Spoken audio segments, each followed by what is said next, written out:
Imagine this. You are at a gathering. The room is bright. The glasses are full. The conversation is lively. You hear yourself laugh at the right moments. You answer graciously when spoken to. You smile when eyes turn toward you. To everyone around, you are agreeable, composed, intelligent, perhaps even admirable. But as the evening wears on, something inside you grows strangely distant. The laughter feels rehearsed. The compliments you give are automatic. You are there, and yet not there. You feel your face speaking, your body moving. But somewhere in the depths, a quiet space opens, and nothing emerges from it. It is as though your soul has retreated behind a closed door. The persona smiles. The soul grows silent. This, my friend, is one of the great hidden dramas of modern life. Outwardly, we appear successful, adapted, pleasant, even radiant. Inwardly, many are mute, confused, and empty. And although they cannot quite say what is wrong, they feel it like a dull ache, a weight that no amount of smiling can lift. What is happening in such a moment? We must begin with the persona. The persona is the mask we wear in the world. It is not a lie, not in itself. Rather, it is a compromise, a way of presenting ourselves that makes it possible to live among others, to work, to participate in the social order. Without a persona, one is naked, exposed, raw. One could not, for instance, sit in an office, speak in a courtroom, teach in a classroom, or even dine politely. The persona makes all this possible, but every mask, however useful, carries a danger. One may forget that it is a mask. When you were a child, you discovered quickly that certain attitudes, gestures, and feelings were welcomed and rewarded, while others were frowned upon or punished. Slowly, often unconsciously, you crafted a way of being that kept you safe, loved, and accepted. Perhaps you became the good one, the clever one, the helper, the calm mediator, the strong achiever, the charming entertainer. That became your persona, and in the mirror of your parents' eyes, teachers' voices, and society's expectations, this persona hardened. It became the you that you show to the world, and eventually, the you that you mistake for your whole being. Yet the soul is not identical with this mask. The soul, that inner center of meaning, feeling, and mystery, is not much concerned with your social adaptation. It is not impressed by applause or titles. It cares nothing for how many like you, admire you, or envy you. It wants something else. It wants you to be whole, and wholeness requires that what has been excluded be allowed to live. Here, we meet the shadow. Everything that did not fit into your persona, your unacceptable anger, your vulnerability, your envy, your forbidden desires, your fears, your capacities that were never valued, all of this did not vanish. It merely sank below consciousness. It forms a second figure in the psyche, a dark twin, which we call the shadow. The more polished the persona, the denser and more neglected the shadow often becomes. When the persona smiles, while the soul grows silent, it is usually a sign that the distance between your outer mask and your inner reality has become too great. You may have succeeded in becoming who you were supposed to be, but in doing so, you lost touch with who you actually are. The soul, which speaks through deep feelings, intuitions, and symbolic images, finds no pathway to expression. Its language is misunderstood, its messages ignored, so it falls silent, not because it has nothing to say, but because it has not been listened to. Then life begins to feel strangely flat. You fulfill your tasks. You play your roles. You may even be praised for them.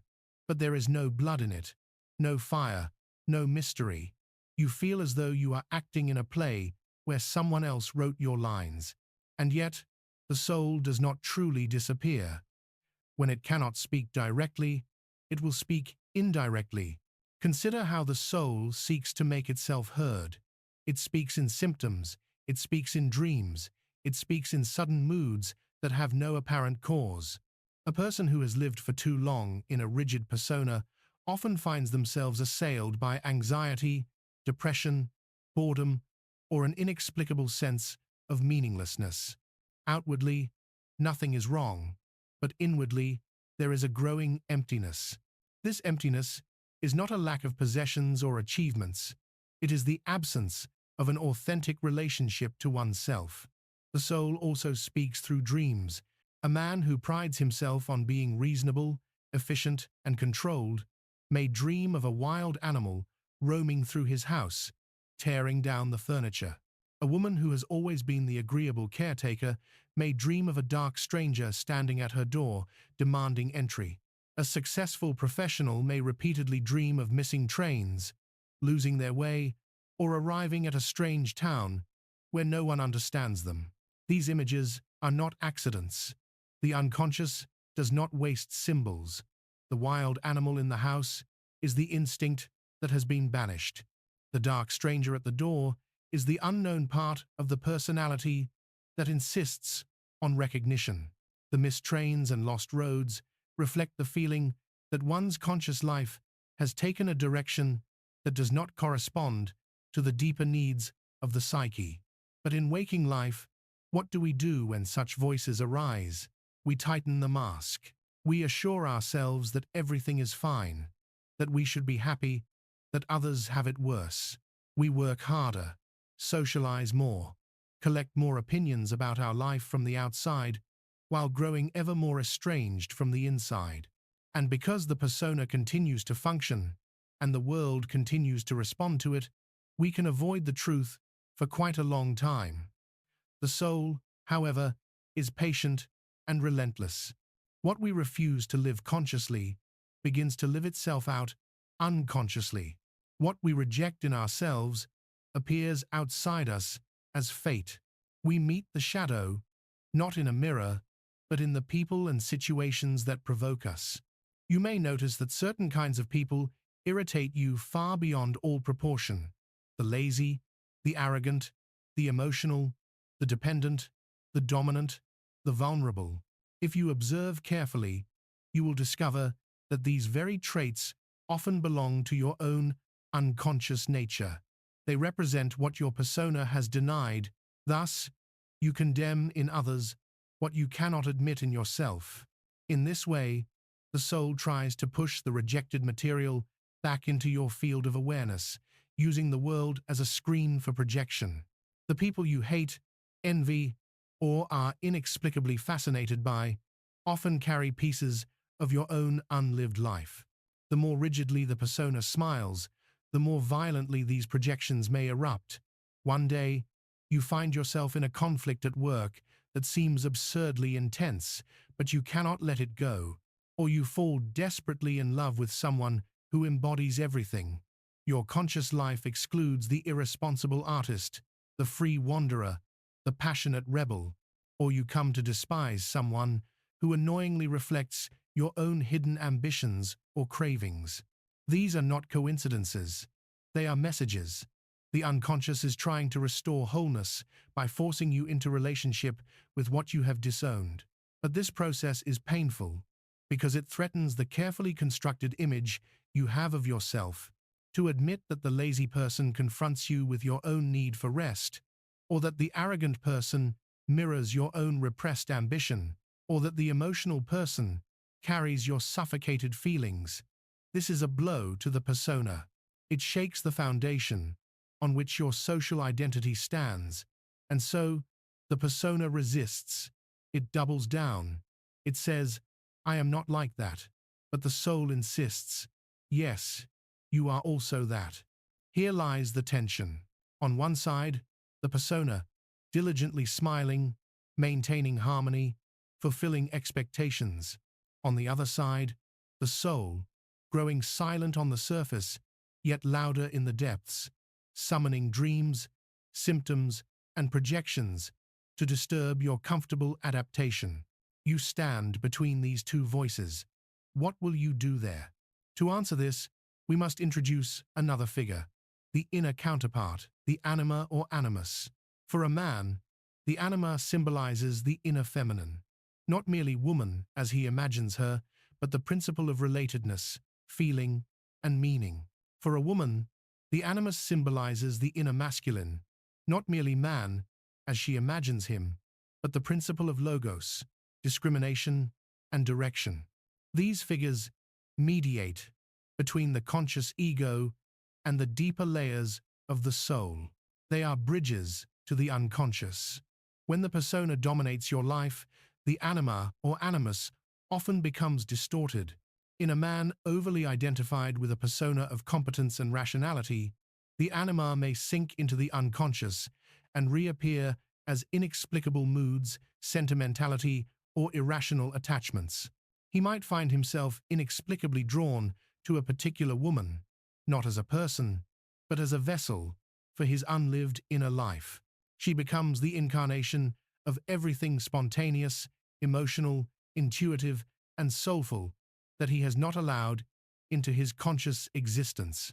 In a woman overly identified with a persona of helpfulness, kindness, or attractiveness, the animus may appear as a hard, critical inner voice or as dogmatic intellectual opinions that lack real experiential depth.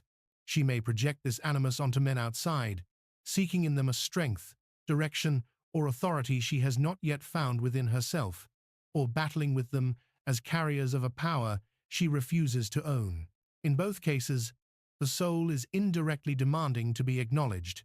We then experience powerful fascinations, irrational love or hatred, sudden changes of conviction, or inner dialogues filled with accusation or idealization. The persona does not know what to do with this. It prefers things to be consistent, predictable, and socially acceptable. It whispers, "Why stir all this? Why not simply go on as before?" But to go on as before is precisely what the soul will not allow indefinitely. There comes a moment, sometimes through crisis, sometimes through exhaustion, sometimes through a quiet but unbearable sense of falseness, when one can no longer maintain the old facade without paying a price that feels like spiritual death. You may recognize this in yourself if you have ever said, "I don't recognize myself anymore. Everything looks fine from the outside, but inside, I feel nothing. I have done everything I was supposed to do, and yet something essential is missing." These statements, though painful, are a sign of life. They show that the soul, though silent in its old language, has not disappeared. It is knocking on the walls of your conscious life, asking, "Will you finally listen?" To listen means to question the persona, not to destroy it, that would be as foolish as tearing off your skin, but to relativize it, to see it as one part of you, not the whole. To realize that the image you present to the world is a garment, not your flesh. You begin to ask, what do I do only to be liked or admired? What do I suppress in order to remain consistent with my role? Where do I speak words that do not come from my own depths? To ask these questions sincerely is already to disturb the false peace maintained by the smiling persona. This disturbance, however, is the beginning of individuation. Individuation is not the same as becoming unique in a superficial sense, as one might choose a particular style or opinion merely to distinguish oneself.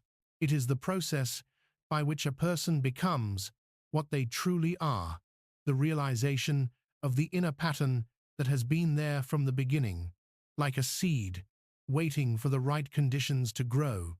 In individuation, the soul gradually ceases to be silent. It begins to speak again, and the ego learns to listen. But how does this occur?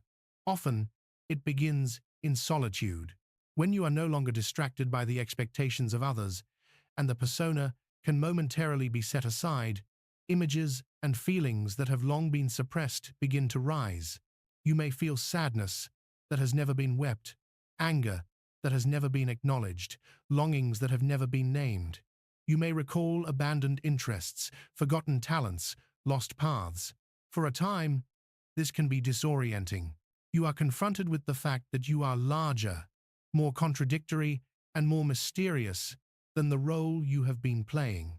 The temptation is to quickly reassert the persona, to minimize these emerging truths, to treat them as passing moods, to force yourself back into the familiar role.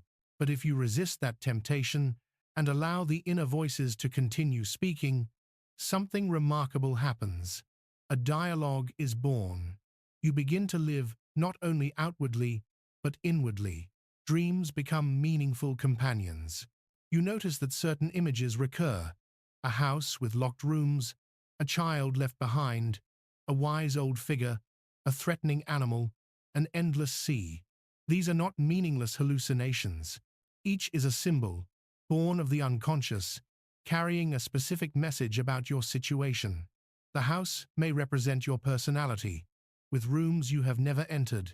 The child may be your neglected spontaneity or creative potential.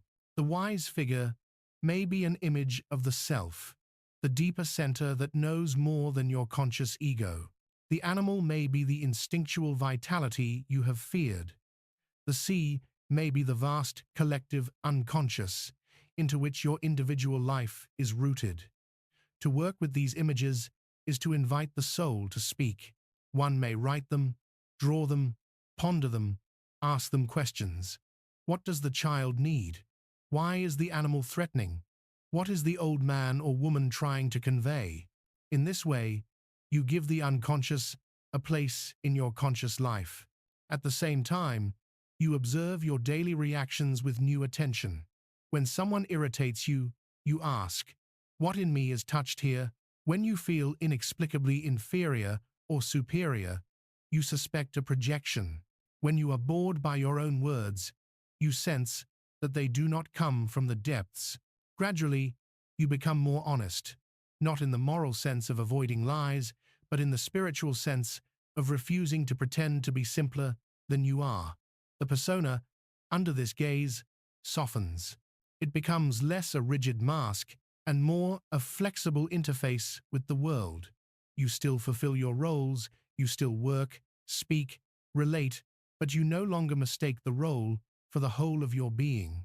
You know that behind the face you present, there is an inner life that must be honored, even when it conflicts with expectations. This will inevitably create tension. The world may prefer the old persona, obedient and predictable. Some relationships may falter when you no longer conform to previous patterns. You may be accused of being different, difficult, or self-absorbed. But this difficulty is not a symptom of illness. It is the labor of birth. No one becomes themselves without disappointing a few expectations, including their own. The crucial difference is this: the persona still smiles, but it no longer does so to cover the soul's silence. It smiles when the soul consents, and it remains serious when the soul cannot participate. You gain the courage to say no when no is true, and yes when yes is true. The inner and outer faces of your life begin, however imperfectly, to correspond. Yet, we must be careful. The solution is not to invert the problem, to declare war on the persona and idolize the unconscious, to throw away your social roles, deny all obligations, and plunge blindly into the depths would be as one-sided and as dangerous as living only for appearances. The goal is not to silence the persona, but to bring it into a living relationship with the soul. Imagine a small altar in the center of your inner house. Around it are arranged the figures of your psyche: the persona, the shadow, the anima or animus, the wise old man or woman, the divine child, the many faces of your unlived possibilities. At the center of this gathering is a flame, the self, the totality of your being, which transcends yet includes your conscious ego. When you live only from the persona, you have exiled all the others from this temple. You have told the shadow, you do not exist. You have locked away the child, silenced the anima or animus, turned your back on the wise figure, and tried to live only by the dim light of other people's approval. No wonder the soul grows silent. It has been banished from its own home.